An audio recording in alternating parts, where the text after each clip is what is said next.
Hi friends, welcome back to our channel financial doctor Srinivas.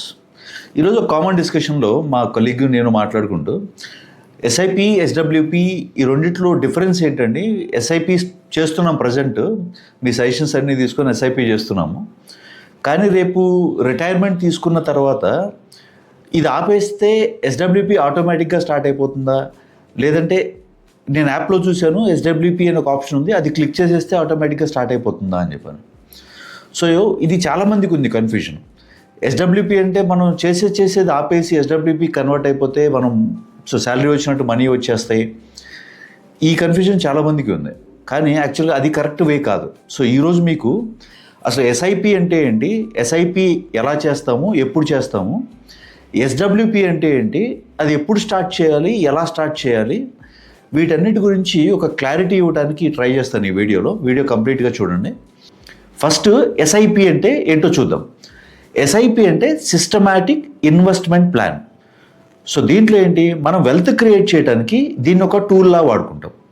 So ఈ tool ఎలా పనిచేస్తుంది అంటే, మన శాలరీ వచ్చిన తర్వాత శాలరీలో కొంత పార్ట్, ఒక 15%, 20%, 25%, సో మన ప్లాన్కి తగ్గట్టుగా కొంత అమౌంట్ని మంత్లీ ఇన్స్టాల్మెంట్స్ లాగా మంత్లీ ఒక ఫిక్స్డ్ అమౌంట్ని ఇన్వెస్ట్ చేయడానికి మొబిలైజ్ చేస్తాం. ఈ టూల్ యూజ్ చేసుకుంటాం. దాన్ని సిస్టమాటిక్ ఇన్వెస్ట్మెంట్ ప్లాన్ అంటాం. సో ఈ సిస్టమాటిక్ ఇన్వెస్ట్మెంట్ ప్లాన్ చేసేటప్పుడు ఇన్వెస్ట్మెంట్ మనం ఎందుకు చేస్తాం? వెల్త్ క్రియేట్ చేయడానికి చేస్తాం. సో ఇది జస్ట్ సేవింగ్స్ కోసము కాదు, మనం సంపాదించే దాంట్లోంచి కొంత పక్కన పెట్టేసుకొని అది తర్వాత వాడుకుందాం, సో ఇట్లా కాదు. దీని నుంచి మనం వెల్త్ క్రియేట్ చేయాలి. అది మనం ఒక గోల్కి రీచ్ అయిన దాకా పెట్టుకొని ఆ తర్వాత ఆ గోల్ రీచ్ అయిన తర్వాత దాన్ని వెనక్కి తీసుకోవటాలి. సో ఇది దీని ఇంటెన్షన్. సో ఇక్కడ మనం ఏం చేస్తాం, సిస్టమాటిక్ ఇన్వెస్ట్మెంట్ ప్లాన్లో మనం టైంని బట్టి, సపోజ్ ఇప్పుడు మీరు ఇప్పుడే కొత్తగా జాబ్ స్టార్ట్ చేశారు, 20sలో ఉన్నారు, కొత్తగా జాబ్ స్టార్ట్ చేశారు. ఈ టైంలో మీరు ఒక 2,000 to 5,000 ఇన్వెస్ట్మెంట్ స్టార్ట్ చేసిన లాంగ్ రన్లో అది హ్యూజ్ అమౌంట్ అవుతుంది. అదే మీరు 30sలో ఉన్నారనుకోండి, కొంత అగ్రెసివ్ ఇన్వెస్ట్మెంట్ చేసుకోవాలి. సో అంటే కొంత ఎక్కువ ఇన్వెస్ట్మెంట్, మంత్లీ ఇన్వెస్ట్మెంట్ స్టార్ట్ చేసుకొని గోల్ రీచ్ అవ్వడానికి ట్రై చేయాలి. అదే మీరు 40sలో ఉన్నారనుకోండి, సో అప్పుడు మనకి రెస్పాన్సిబిలిటీస్ ఎక్కువ ఉంటాయి. 40sలో పిల్లల చదువులని, లేదంటే అప్పుడు ఏదైనా ఇల్లు తీసుకోవాలంటే దాని ఈఎంఐలని. సో ఇట్లా 40sలోకి వెళ్ళినప్పుడు ఏంటంటే రిటైర్మెంట్ ప్లానింగ్ కానీ, లేదంటే చిల్డ్రన్ హైయర్ ఎడ్యుకేషన్ గోల్ కానీ కొంచెం టఫ్ అయ్యే ఛాన్సెస్ ఉంటాయి. సో మీరు ఏది చేయాలన్నా కానీ 20s, 30s is the best time. లేదు మీరు 50sలోకి వచ్చేసారనుకోండి, ఈ 50sలో ఏం చేయాలంటే ఉన్న వెల్త్ని ప్రిజర్వ్ చేసుకుంటూ రిటైర్మెంట్ మీద ఫోకస్ చేయాలి. ఎందుకంటే ఈ టైంలో మనం సంపాదించేదానికంటే ఉన్నదాన్ని జాగ్రత్త చేసుకొని అక్కడి నుంచి రిటైర్మెంట్ ప్లాన్ చేసుకొని రిటైర్మెంట్లో రెగ్యులర్ ఇన్కమ్ వచ్చేలా ప్లాన్ చేసుకోవాలి. సో దీనికోసం ఏంటంటే ఎర్లీ స్టేజెస్లో స్టార్ట్ చేసినప్పుడు ఇన్వెస్ట్మెంట్ని 20sలో స్టార్ట్ చేసినప్పుడు కొంచెం అగ్రెసివ్గా కంప్లీట్ ఈక్విటీ మనం చూస్ చేసుకున్నా కానీ, సో అది మనకి లాంగ్ రన్లో వొలటాలిటీ తక్కువ ఉంటుంది కాబట్టి మనం మంచిగా వెల్త్ గ్రో చేసుకోవచ్చు ఈక్విటీలో. సో 30sలోకి వెళ్ళినప్పుడు అంటే కొంచెం బ్యాలెన్స్డ్గా ఉండాలి. సో 40sలోకి వెళ్ళినప్పుడు ఈక్విటీ ప్లస్ డెట్ మిక్స్ చేసుకొని ఇన్వెస్ట్మెంట్ స్టార్ట్ చేయాలి. సో 50sలో దీన్ని ప్రిజర్వ్ చేసుకుంటూ రిటైర్మెంట్ ప్లాన్ చేసుకోవాలి. సో మీరు 20sలో 30sలో స్టార్ట్ చేశారు, ఒక మంచి వెల్త్ బిల్డ్ చేశారు, ఒక 2 crores 3 crores వెల్త్ బిల్డ్ చేశారు. ఒక 45, 46 వచ్చిన తర్వాత, లేదంటే 50 వచ్చిన తర్వాత రిటైర్మెంట్ తీసుకుందాం అని చెప్పని ఇప్పుడు ప్లాన్ చేస్తున్నారు. సో ఇక్కడ రిటైర్మెంట్ తీసుకునేటప్పుడు సేమ్ ఇదే ఫండ్ మనం ఏది స్టార్ట్ చేసాము, ఈక్విటీ స్టార్ట్ చేసాము, అండ్ మీ అడ్వైజర్ ప్లాన్ ప్రకారం దాన్ని కొంచెం అటు ఇటు అడ్జస్ట్ చేసుకుంటా రిటైర్మెంట్ స్టేజ్కి రీచ్ అయ్యారు. అంటే మీ గోల్ రీచ్ అయిపోయారు. ఒక 3 crores కార్పస్ క్రియేట్ చేశారు, ఈ 3 crores రిటైర్ అయిపోదామని ప్లాన్ చేశారు. కానీ ఇప్పటి వరకు ఈక్విటీ ఎక్కువ ఎక్స్పోజర్తో మనం ఇన్వెస్ట్ చేసుకుంటూ గ్రో చేసుకుంటూ వచ్చాం. ఇప్పుడు సడన్గా మీరు రిటైర్మెంట్ ప్లాన్ చేసుకున్నారు. రిటైర్మెంట్ ప్లాన్ చేసుకునేటప్పుడు ఎస్ఐపి స్టాప్ చేసేస్తాం, ఎస్డబ్ల్యూపి ఇనిషియేట్ చేయాలి. ఎస్డబ్ల్యూపి అంటే systematic withdrawal plan. So SIP concept అయిపోయింది ఇప్పుడు దాకా, వెల్త్ బిల్డ్ చేసిన దాంతో ఎస్ఐపి కాన్సెప్ట్ అయిపోయింది. ఇప్పుడు మనకు రెగ్యులర్ ఇన్కమ్ కావాలి. రెగ్యులర్ ఇన్కమ్ కావాలి అంటే ఆ టూల్ ఏంటంటే సిస్టమాటిక్ విత్డ్రాల్ ప్లాన్. ఈ సిస్టమాటిక్ విత్డ్రాల్ ప్లాన్లో మనం ఏం చేస్తాము, మంత్లీ మనకు కొంత అమౌంట్, సో మనకి శాలరీ లాగా కావాలి. ఇది ఎక్కడి నుంచి వస్తుంది?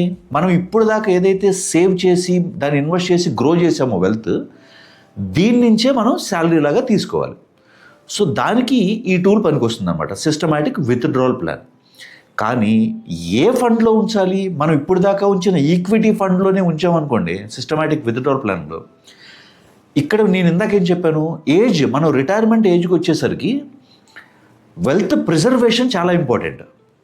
సో ఈ వెల్త్ ప్రిజర్వ్ చేయాలి అంటే ఈక్విటీలో పెట్టాము అంటే మార్కెట్కి ఎక్స్పోజ్ అయ్యి వోలటాలిటీ ఉంటుంది. సో ఎప్పుడన్నా మార్కెట్ పడింది అంటే మనం ఇప్పుడు దాకా ఏదైతే 3 కోట్లు అనుకున్నామో అది సడన్గా మార్కెట్ పడినప్పుడు, సపోజ్ కరోనా లాంటి ఒక బిగ్ షాక్ వచ్చింది అనుకోండి మార్కెట్కి, ఒక 40% డిప్ అయింది మార్కెట్, అప్పుడు మీ దగ్గర ఉన్న 3 కోట్లు కాస్త 1.5 crores 1.6 crores అవుతాయి. అప్పుడు మీరు అనుకున్న ప్లాన్ ప్రకారం అవుతుందా మీ రిటైర్మెంట్? అవ్వకపోవచ్చు. సో ఈ టైంలో వెల్త్ని ప్రిజర్వ్ చేయడం చాలా ఇంపార్టెంట్. సో రిటైర్మెంట్ ప్లాన్ చేసుకొని మన గోల్ రీచ్ అయిపోయిన తర్వాత ఆ వెల్త్ని ప్రిజర్వ్ చేయడం ఇంపార్టెంట్. ఈ ప్రిజర్వ్ చేయడానికి ఏం చేస్తామంటే ఆ ఫండ్ నుంచి మారుస్తాం.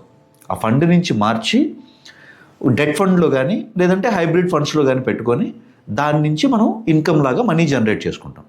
సో డెట్ ఫండ్లో పెట్టడం వల్ల ఏంటి, మనం డెట్ ఫండ్ గురించి ఒక వీడియో చేసాం. డెట్ ఫండ్ అంటే గవర్నమెంట్ సెక్యూరిటీస్, బాండ్స్లో ఇన్వెస్ట్ చేస్తాం. సో ఇది మార్కెట్కి ఎక్స్పోజ్ అవ్వదు పెద్దగా. హైబ్రిడ్ ఫండ్స్ కూడా అలాగే మోస్ట్ ఆఫ్ ది అమౌంట్ డెట్స్కి ఎక్స్పోజ్ అవుతుంది, మార్కెట్కి కొంత తక్కువ ఎక్స్పోజ్ అవుతుంది. సో దీనివల్ల ఏమవుతుందంటే మార్కెట్లో వోలటాలిటీ ఉన్న డెట్ ఫండ్స్ స్టేబుల్గా ఉంటాయి. సో మీకు మార్కెట్ వోలటాలిటీతో దీనికి సంబంధం ఉండదు, కానీ రిటర్న్స్ ఏంటి దీంట్లో కొంచెం తక్కువ ఉంటాయి, అరౌండ్ 8% వరకు రిటర్న్ వస్తుంది. దానికి తగ్గట్టుగా మనం ఇన్కమ్ ప్లాన్ చేసుకొని మన వెల్త్ని ప్రిజర్వ్ చేసుకుంటాం. సో మార్కెట్లో వోలటాలిటీ ఉన్నా కానీ మన ఫండ్ అలాగే ఉంటుంది. సో అలాంటి షాక్స్ రిటైర్మెంట్ టైంలో మనకి తగలవు అనమాట. సో ఇక్కడ వచ్చిన డౌట్ ఏంటంటే చాలామందికి, ఫండ్ మార్చాలి అంటే ఎలా? ఫండ్ మార్చాలి అంటే ఖచ్చితంగా విత్డ్రాల్ చేయాలి. మరి విత్డ్రాల్ చేస్తే ట్యాక్స్ ఉంటుంది అక్కడ. సో ఈ ట్యాక్స్ నుంచి ఎలా తప్పించుకోవాలి అని చెప్పానంటే దీనికి ఒక చిన్న టెక్నిక్ ఉంది. ఈ టెక్నిక్లో మనం ఏం చేస్తామంటే, మనం ఏదైతే క్రియేట్ చేసిన వెల్త్ని మనం రిటైర్మెంట్ ఏజ్కి రీచ్ అవుతున్నాము, మన గోల్కి రీచ్ అవుతున్నాము అన్నప్పుడు ఈక్విటీస్ నుంచి డెట్స్కి ఎస్టీపీ పెడతాం. ఈ ఎస్టీపీ అంటే ఏంటి? ఎస్ఐపి విన్నాము, ఎస్డబ్ల్యూపీ విన్నాము. మరి ఈ ఎస్టీపీ అంటే ఏంటి? అదే సిస్టమాటిక్ ట్రాన్స్ఫర్ ప్లాన్. సో దీంట్లో ఏంటంటే మన ట్యాక్స్ స్లాబ్కి రీచ్ అయ్యేలాగా కొంత అమౌంట్ ఫిక్స్ చేసుకొని ఆ అమౌంట్ని సిస్టమాటిక్గా ట్రాన్స్ఫర్ చేస్తాం. సో మనకి మ్యూచువల్ ఫండ్స్లో ట్యాక్స్ ఎక్కడ అట్రాక్ట్ అవుతుంది? మనం ఏదైతే గెయిన్స్ మనకు వచ్చినాయో, అంటే మనం ఇన్వెస్ట్ చేసింది కాదు, మనకి రిటర్న్స్ వచ్చిన దాంట్లో దాని మీద మనకి ట్యాక్స్ ఛార్జ్ చేస్తారు. సో దాన్ని ప్లాన్ చేసుకొని ఇయర్లీ ఎంత ట్రాన్స్ఫర్ అవ్వాలి అనేది పెట్టుకొని దాన్ని సిస్టమాటిక్గా ట్రాన్స్ఫర్ చేసుకుంటూ వస్తాం. ఇక్కడ ఏంటంటే మనకు ఈ ట్యాక్స్ బెనిఫిట్ కూడా year on year tax benefit ఉంటుంది కాబట్టి, సో దానివల్ల ఒకేసారి మనం విత్డ్రా చేస్తే పడే ట్యాక్స్ రెగ్యులర్గా చేసేదానికంటే చాలా తక్కువ ఉంటుంది. సో ఈ ఎస్టీపీ పెట్టుకొని దాన్ని తీసుకొచ్చి ఈ అమౌంట్ అంతా తీసుకొచ్చి మనం డెట్స్ కానీ హైబ్రిడ్ ఫండ్స్ కానీ పెట్టుకుంటాం. సో వెల్త్ బిల్డ్ చేయాలి అంటే systematic investment plan which is SIP. Regular income కావాలి అంటే systematic withdrawal plan which is SWP. So ఈ రెండింటి మధ్యలో టాగల్ అవడానికి ట్యాక్స్ని కొంచెం సేవ్ చేసుకోవాలి అంటే ఎస్టీపీ, సిస్టమాటిక్ ట్రాన్స్ఫర్ ప్లాన్. ఇప్పుడు అర్థమైంది కదా, ఎస్ఐపి ఎందుకు వాడతాం, ఎస్డబ్ల్యూపి ఎందుకు వాడతాం, ఎస్టీపీ ఎందుకు వాడతాం అనేది. సో ఇలాంటి కంటెంట్ కోసం మన ఛానల్ ఫాలో అవ్వండి. If you like the content, please like, share, subscribe to Financial Dr. Srinivas, your partner in your wealth journey. Thank you.